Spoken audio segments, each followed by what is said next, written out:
Há 2000 anos atrás, no lago de Tiberíades, mais conhecido como Mar da Galileia, surge aqui nesta região um rabino diferente, que era chamado na ocasião pelo nome de Jesus de Nazaré.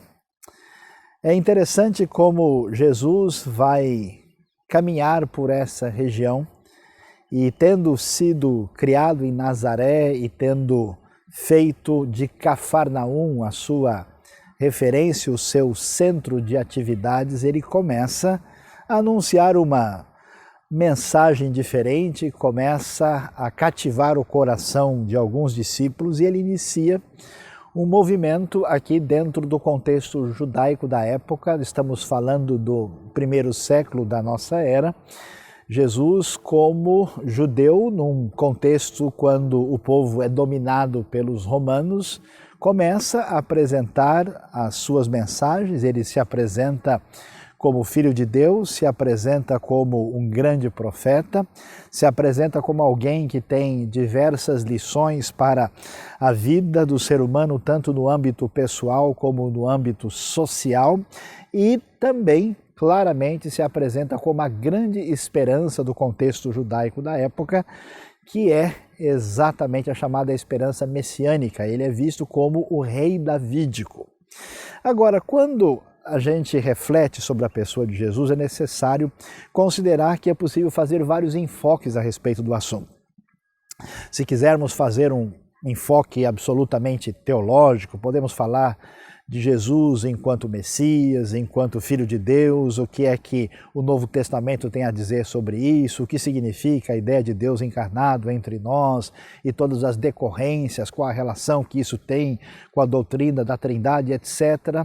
Mas vamos pensar nosso projeto, nosso objetivo nessas várias reflexões que vão iniciar aqui aquilo que nós queremos dizer. Vamos pensar em Jesus observando como alguém que começa um movimento de espiritualidade, de fé, em torno dessa região, em volta desse belo cenário que é o Mar da Galileia, e vamos avaliar quem é este homem do ponto de vista de alguém que vai exercer liderança, fascínio e criar um movimento que se torna o maior movimento da história humana. Talvez você até não tenha muita fé e nem consiga observar as coisas do ponto de vista, vamos dizer, como se costuma afirmar, dos religiosos. Mas vamos observar o que acontece aqui. Jesus chama a atenção de todos porque, na verdade, vamos assim dizer, ele começa um movimento de maneira independente.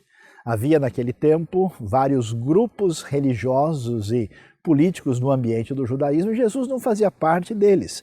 Ele não era um fariseu, ele não era um saduceu, ainda que haja pessoas tentando argumentar essa possível conexão. É difícil fazer qualquer relação entre Jesus e os principais grupos da época. Ele não fazia parte, ele não era, ainda que alguns tentem fazer, ele não caracteriza exatamente o comportamento de um essênio, muito menos de um zelote ou qualquer outro dos movimentos. Jesus começa um movimento independente e ele é seguido por um grupo pequeno de discípulos que vão estar com ele, andando para lá e para cá, ouvindo as suas palavras, os seus discursos, vendo os seus milagres, tudo que ele está realizando.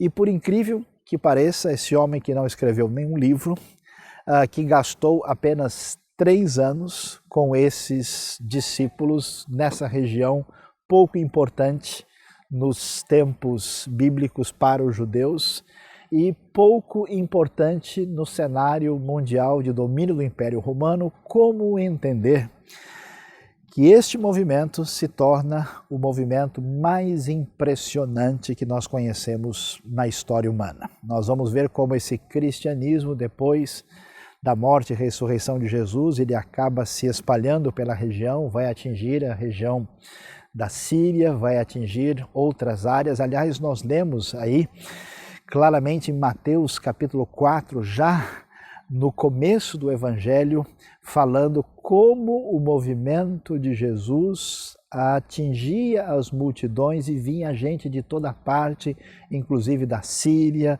de outras áreas, para ouvir o que este rabino da Galileia tinha a dizer. Então, o que é que vamos perceber? Que os ensinos de Jesus, que falam sobre espiritualidade, que falam do mundo vindouro, que responde aos anseios do ser humano sobre a sua relação de culpa, pecado, problemas de consciência, que fala sobre o relacionamento entre as pessoas, que fala sobre como deve se comportar a sociedade, toda essa grandiosidade, amplitude daquele movimento que é iniciado por esse rabino diferente de Nazaré, chama tanto a nossa atenção e vai nos mostrar como é que esse movimento se torna cada vez mais forte.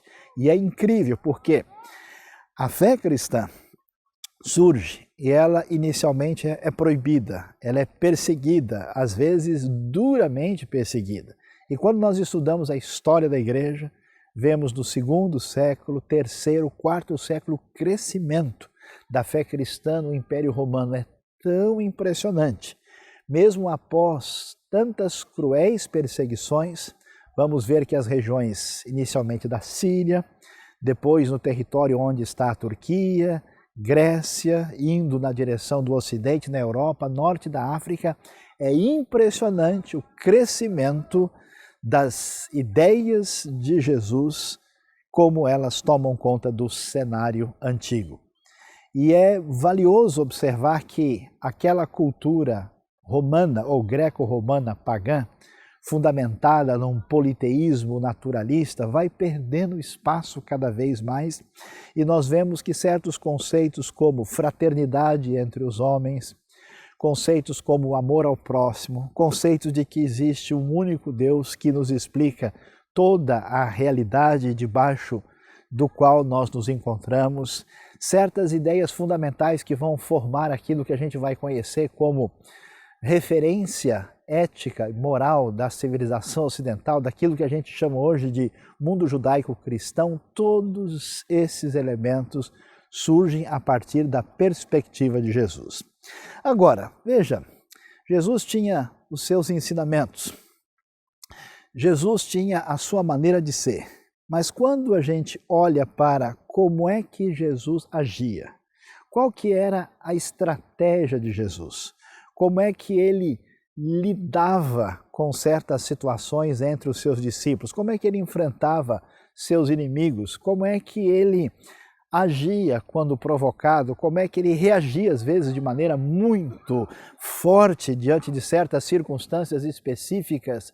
A pergunta é como é que nós vemos Jesus não agora como o mestre espiritual, não apenas do ponto de vista teológico, não apenas como um rabino que vai explicar o significado daquilo que nós conhecemos como Antigo Testamento, como era Jesus como um administrador das relações humanas, como é que era Jesus como líder, como é que a gente pode fazer a relação entre o projeto de Jesus e a realidade de que esse rabino simples, sem qualquer referência de sustentação no judaísmo da época, não só atingiu a história do seu próprio povo de uma maneira impressionante, mas mudou a história dos povos em torno do ambiente do Mediterrâneo da época, mudou o mundo grego, mudou o mundo romano, latino, mudou a história romana, mudou a história da Europa, mudou toda a história,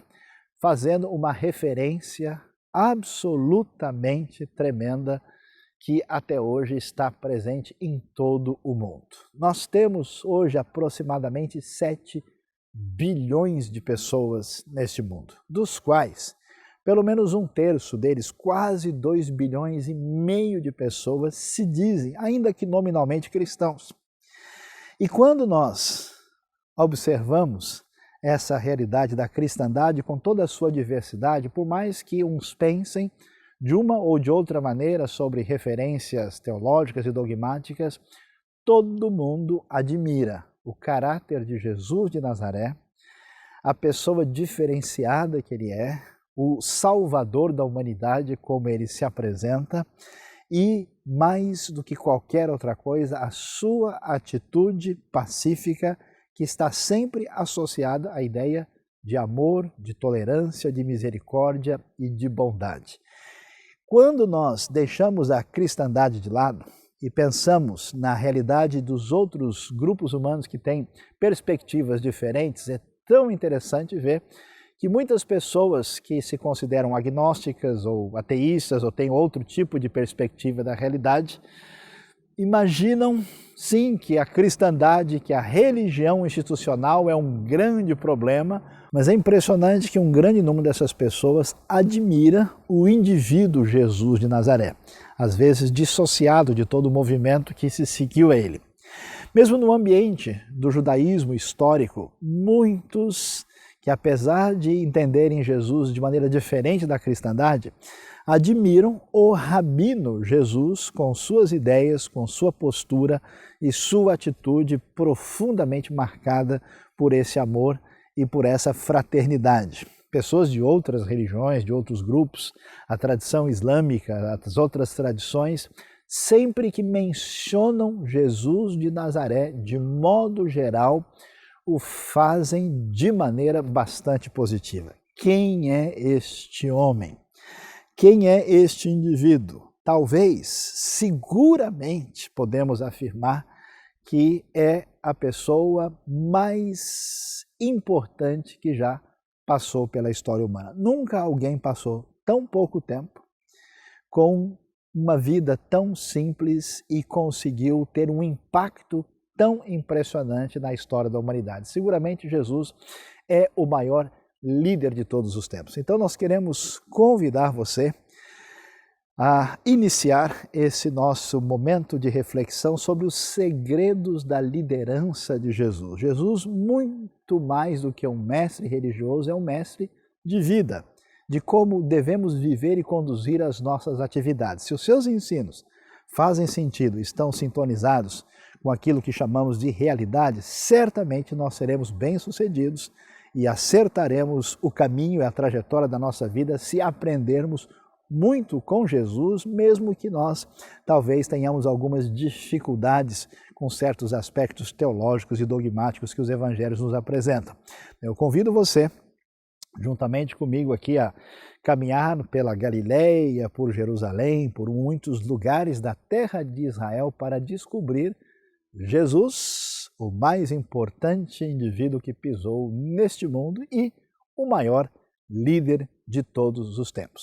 Seja bem-vindo, vamos prosseguir na nossa jornada de conhecimento pelos segredos da liderança de Jesus.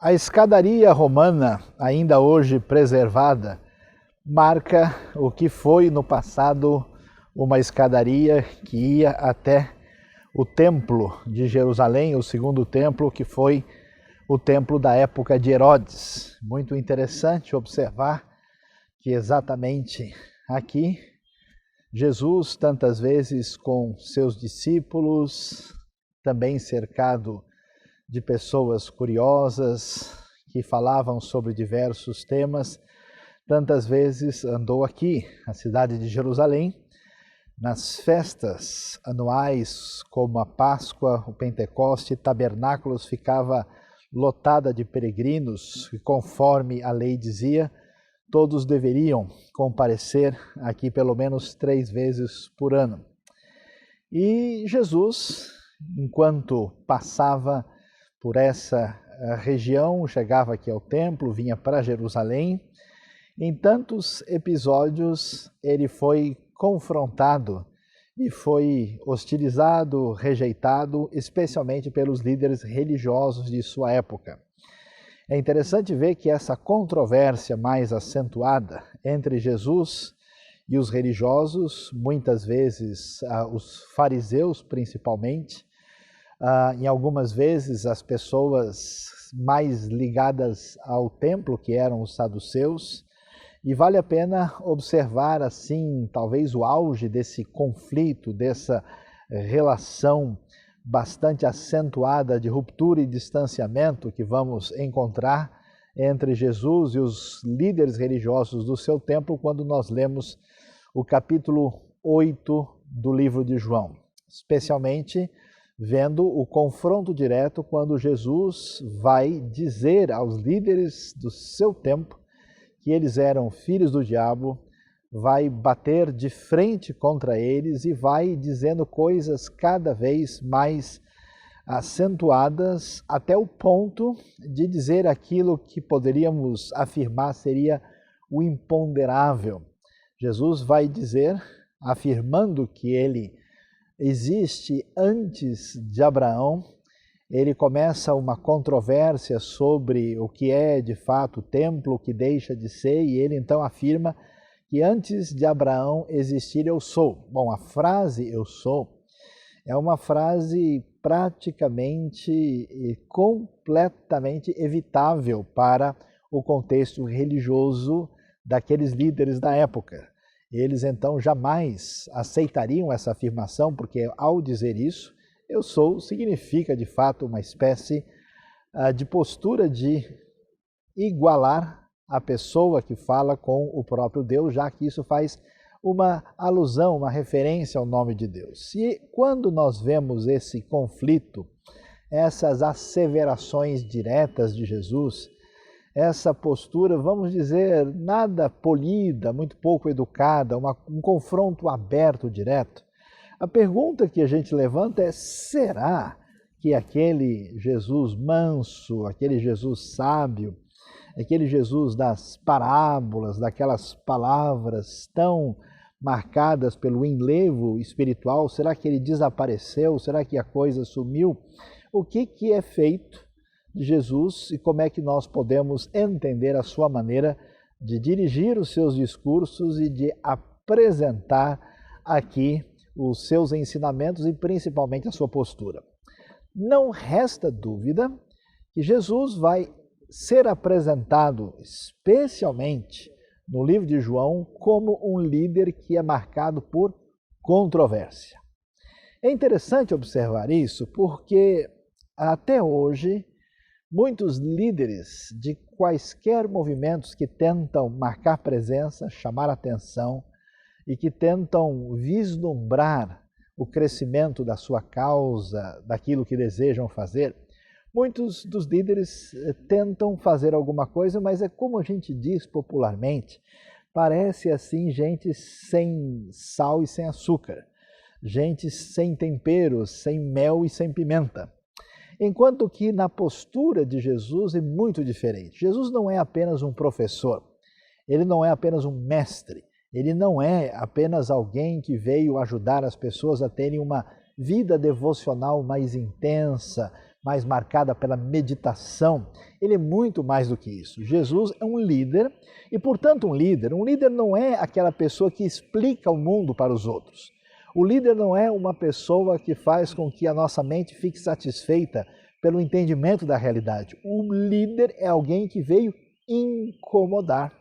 O líder é alguém que veio questionar o status quo.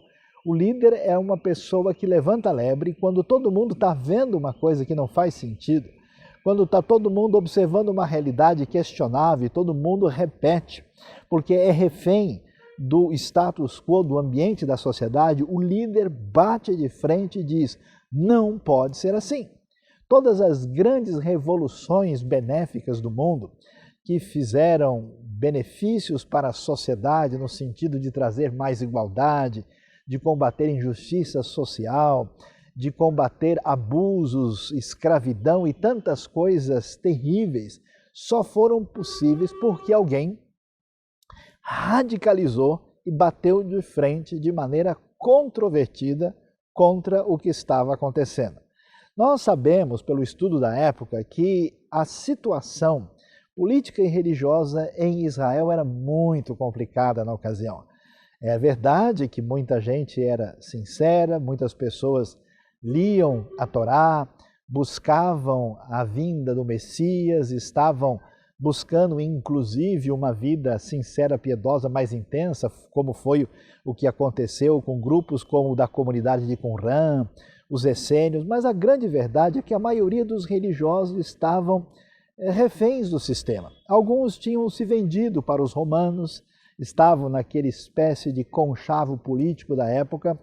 Outros simplesmente se renderam a um tipo de legalismo imediato e passavam a controlar as multidões com o interesse puramente no seu próprio poder, na sua própria glória. O Evangelho de João vai fazer muito isso, de estabelecer assim um contraponto entre o que ele chama a glória dos homens e a glória de Deus, e no meio dessa falta de autenticidade, no meio dessa religião comercializada, no meio desse ambiente em que as coisas estão fora do lugar, Jesus chega com toda postura de enfrentamento e sim, de modo radical, vai dizer que estas pessoas que afirmam estar seguindo e obedecendo a Deus estavam motivadas pelo seu pecado e estavam servindo a Satanás. Elas estavam motivadas pelo seu pecado e servindo a Satanás. Por isso ele bate de frente. Nesse contexto, Jesus não tem mais o que esconder. Ele não vai ficar dizendo, olha, eu sou um bom mestre, eu vim aqui para ajudar vocês. Ele coloca a sua agenda abertamente, ele vai falar completamente tudo o que diz respeito à sua missão, e ele vai dizer frases do tipo, eu sou aquele que desceu do céu, antes que Abraão existisse eu sou o Messias. Ele vai deixar muito claro para que ninguém tenha dúvida de que Jesus não quis dizer simplesmente que ele era um bom profeta, que ele era uma pessoa que veio ensinar bons hábitos sociais. Ele foi muito além disso. Portanto, a sua postura é uma postura de santa controvérsia. Isso é interessante porque quando nós queremos fazer diferença, e é interessante quando o mundo levanta pessoas, ou no mundo surgem pessoas que querem fazer diferença, essas pessoas só conseguem movimentar alguma coisa mediante a controvérsia. Estão tentando copiar Jesus. Até mesmo a mídia dos dias de hoje consegue chamar a atenção mediante uma controvérsia nem sempre bem pensada, nem sempre consistente, às vezes motivada por outros interesses, mas a referência mesmo. Eu fico impressionado ao perceber como os dois elementos de maior impacto para a liderança, para chamar atenção, aquilo que soa com força, aquilo que tem o gosto do tempero, aquilo que não é insosso, que é tanto a capacidade de ser fascinante, como a capacidade de bater de frente, de ser controvertido, de questionar o status quo, de rejeitar a postura do contexto em que está inserido e de apresentar completamente as suas credenciais, independentemente do fato do grupo estar aberto ou ser capaz de entender o que está acontecendo. Jesus apresenta aqui. Não é possível mudar o mundo, mudar a sociedade, fazer modificações suficientes em qualquer empreendimento sem ter essa dose certa, adequada de encarar os problemas de frente e, em certas ocasiões, ter uma controvérsia, uma atitude positiva, nítida, clara, bastante alinhada com o comportamento que Jesus teve. Estando aqui, nesse ambiente, nesse contexto das ruínas romanas do passado, em frente à escadaria que dava para o templo, aqui na parte sul, nós podemos nos lembrar desse líder fascinante que nos ensinou teologia, ensinou devoção, ensinou a conhecer a salvação divina, mas nos ensinou também a liderar e especialmente a exercer uma liderança tantas vezes marcada por coragem, determinação, postura absolutamente definida, marcada por uma santa controvérsia.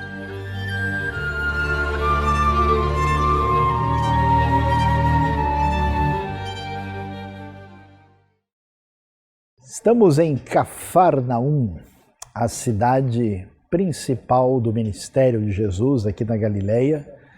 Ao fundo nós podemos ver o que é as ruínas da cidade antiga, da pequena Cafarnaum, e mais ao fundo estão as ruínas também da sinagoga de Cafarnaum.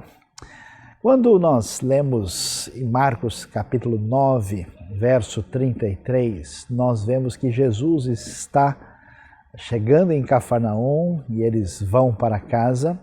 E no caminho, a Bíblia diz que os discípulos estavam conversando e vejam só que coisa interessante, o assunto era liderança. Eles estavam discutindo entre eles quem seria o maior. É muito interessante observar como tantas vezes, mesmo nos ambientes que a gente chama de religiosos, pessoas das motivações das mais nobres, às vezes perdendo um pouquinho do foco da missão, a ideia é quem tem a primazia, quem tem a maior importância, quem deve estar em primeiro lugar. Jesus, então, chega ali, eles estão em casa, é interessante aqui, nós temos pequenas casas da época e tradicionalmente tem se descrito ali uma casa muito especial que é reconhecida como a casa de Pedro ou da sogra de Pedro, onde certamente era o ambiente onde Jesus tantas vezes esteve ali com os discípulos. E nesse contexto, nessa conversa, Jesus então começa a perguntar para eles o que é que eles estavam conversando no caminho. E é interessante, é bastante digno de consideração o texto, porque os discípulos ficam sabendo que eles estão fazendo alguma coisa que não é a melhor, a mais recomendável, porque eles ficam em silêncio e não querem falar sobre o assunto. Então Jesus prossegue e começa a mostrar para eles que liderança não significa ter um lugar de destaque, não significa ter primazia, não significa ter proeminência. Isso é muito valioso porque tantas vezes nós podemos ver o lado positivo da concorrência, o lado positivo da melhor performance. No entanto, nem sempre essas atitudes acabam favorecendo um projeto.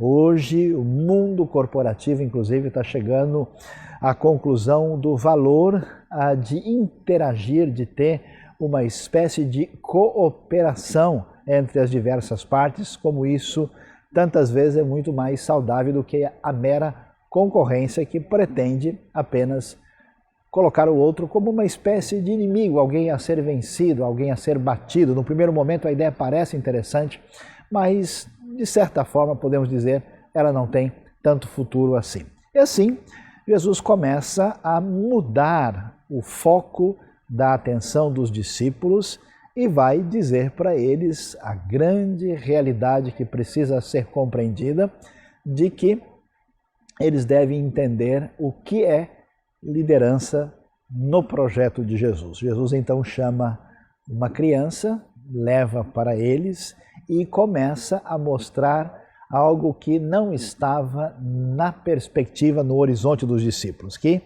o maior é aquele que é menor e o menor é aquele que é maior, e a finalidade de quem exerce liderança, na verdade, é servir e não ocupar posição.